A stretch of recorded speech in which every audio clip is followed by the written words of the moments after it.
It's hard to have sympathy for most creatures and entities on the internet because they often enjoy eating people, torturing them, harvesting their organs, or otherwise destroying humanity. But the entity known as Mr. Mascot has a story that almost makes me feel bad for him, especially with how he became the way he is. This is the tragic tale behind Mr. Mascot, the entity that never wanted to be one. Thank you for watching and enjoy the show.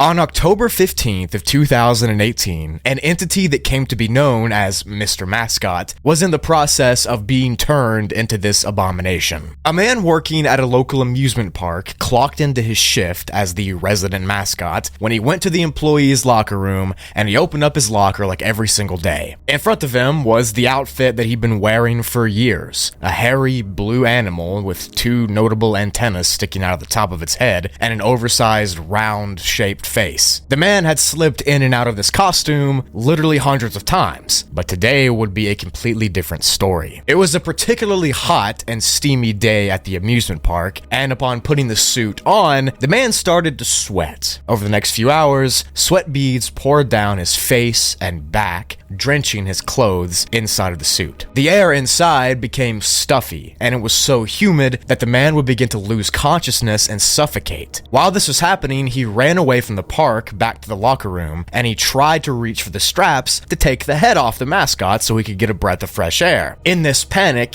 he could not reach the straps. He fiddled around desperately trying to find them and trying to rip the head off to get a breath of fresh air for the next minute or two. Ultimately, he would pass out from heat exhaustion and suffocation, and he would never go on to wake up. The mascot simply would not let him get out of the suit. Or at least, that's the story that we've all been told. Investigations into this man's death showed that he was just a regular guy. He had a normal life, he was just an average human being working to make ends meet as a mascot at an amusement park. His body was fully intact inside of the suit itself, and when the coroner attempted to perform an autopsy, they had to rip the head off the mascot surgically. When they did this, the body was in such a terrible stage of decay that the cause of death could not be determined. Even though it had only been a few days since the man had died, the body was decomposed so far that it seems like he'd been there for months. The corpse itself was so rotten and fleshy that it looked like he'd just been there fading and melding with the fibers of the suit. So the question that remains above all is what actually happened inside that suit that fateful day? How could a guy who had gotten into this mascot suit a billion times just randomly not be able to get out of it and end up suffocating inside of it? That doesn't seem very likely, right? This is where the story gets rather interesting, if you ask me.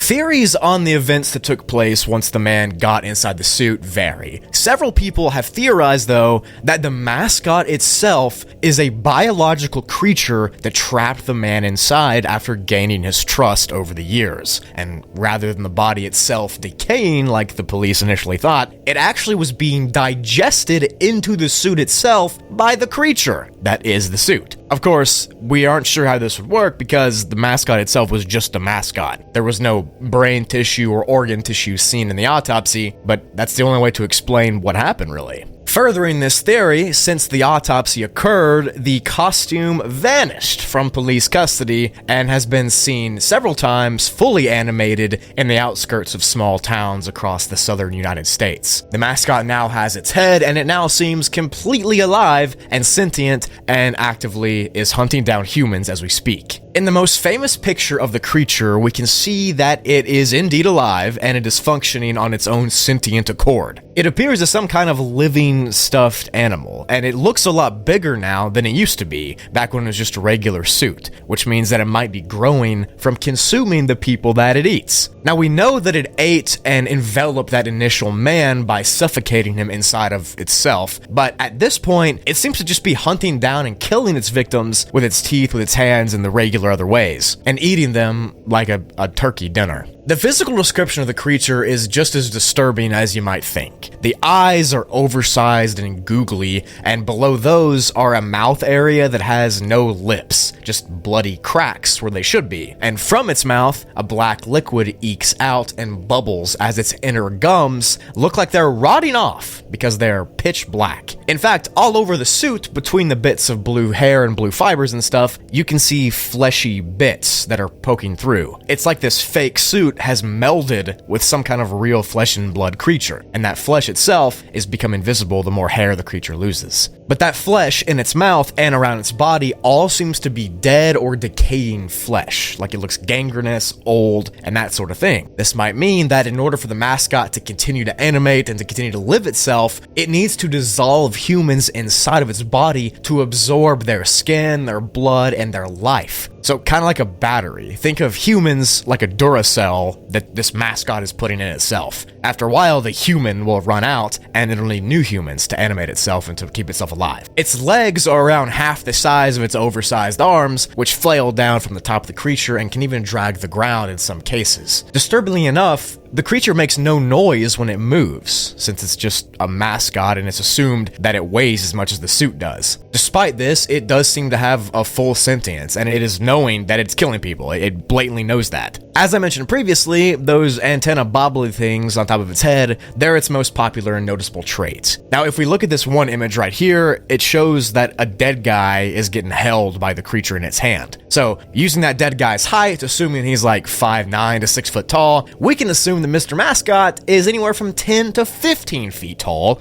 depending on how tall or short that guy is. Only on the Brugly channel will we use a dead corpse to measure how tall a horrible entity is. The more time that passes, the more real Mr. Mascot becomes. His fur and his eyes resemble less and less the mascot that he started as, and more just a hairy creature or entity. And because this trend is consistent, we can assume that because he eats people and it becomes more realistic, he'll eventually become a full-fledged entity or creature or whatever. But after all this, the question still remains. How did an inanimate mascot suit decide randomly one day that he was going to kill his owner and consume his body, and then go on a massive killing spree?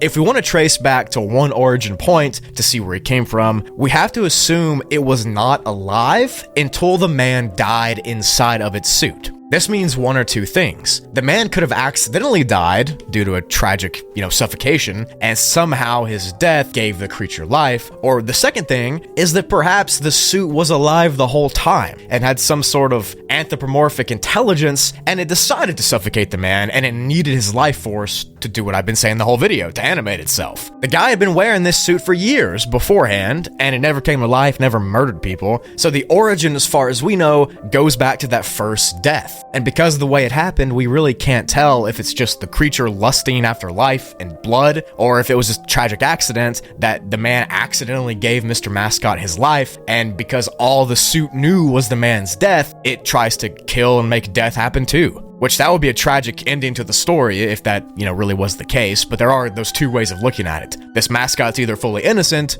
or it killed the guy and overtook his body. The story is tragic itself for so many reasons. I mean, obviously the guy did not want to die inside his mascot suit. There's a million other ways to die that would be better. He just wanted to do his job just to get through his day, and now his death gave life to whatever this thing is now. Even if the mascot didn't choose it, the guy still created this entity. And now it's causing atrocities all over the southern United States, killing people and injecting their life force and flesh into its own body. That was the tragic story of the Mr. Mascot entity from Trevor Henderson. Really hope you enjoyed this video. I love making videos on Henderson's creatures. They're literally I find them so fascinating. Kind of nostalgic too, because I was a big Henderson fan back in middle school and stuff. But anyways, if you did enjoy this video, please leave a like. That way I know to do more. Thank you all so much for watching. I really appreciate it. Check out my Instagram, my Twitter, my other channels, Toogly and Spoogly, if you do want more from me. With all that said, I will see you in the next video on any of my channels. Thank you so much for watching and everything else. And I'll see you later.